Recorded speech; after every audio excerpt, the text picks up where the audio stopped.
Hello! Il nous a été demandé de réfléchir sur le sujet de la faim et suite à ça on a entamé une phase théorique où on a rédigé un article. Et ensuite on a enchaîné avec une phase du coup pratique, avec un workshop d'une semaine où on a cherché à répondre à des questionnements de design qu'on avait soulevés donc dans cet article, et en une semaine on a amené en fait un projet qui tentait de répondre à ces questions.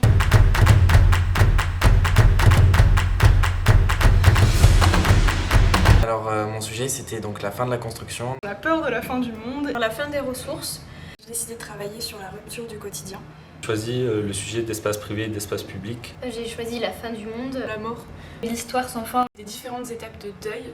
Sur la pénurie de l'eau. Règlement climatique. La fin de vie, donc la vieillesse. La fin de l'objet. J'ai choisi l'eau parce qu'elle est une ressource indispensable à notre vie. Une connaissance du milieu du bâtiment plus approfondie parce que c'est toute l'énergie qui est dépensée et le gaspillage qui existe. Les dérèglements climatiques, c'est un sujet majeur du 21e siècle, et donc je pense qu'il faut arrêter de faire contre les dérèglements climatiques, mais faire plutôt avec. Une référence de Patricio Guzman, Nostalgie de la lumière, du coup c'est un documentaire qui traite des disparus dans le désert d'Atacama. Je me suis rendu compte pendant le confinement que même chez soi, c'était pas forcément notre refuge, qu'il suffisait pas d'avoir une habitation pour pouvoir trouver la solitude. C'est assez intéressant de voir comment les gens réagissent en fonction des personnes par rapport à la mort.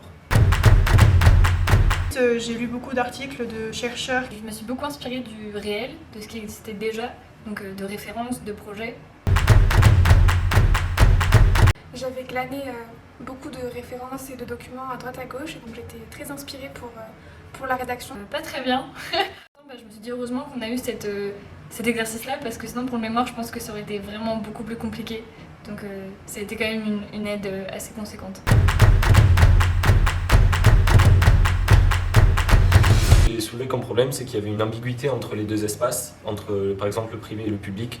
Justement c'était comment faire son deuil sans voir le corps du disparu. C'est qu'en fait on n'est pas forcément préparé à la fin du monde, alors que c'est des choses qui peuvent nous arriver, et du coup il faudrait pouvoir anticiper ce genre de phénomène.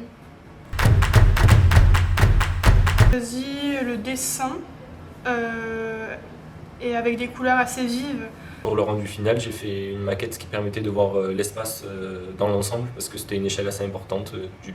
J'ai utilisé la maquette, donc une maquette blanche, pour retranscrire les émotions que le paysage peut nous procurer. J'ai choisi de travailler par calque en prenant une image de mon lieu d'implantation, qui était un parking, et ça m'a permis de vraiment retransmettre cette ambiance qui est assez sombre dans les parkings.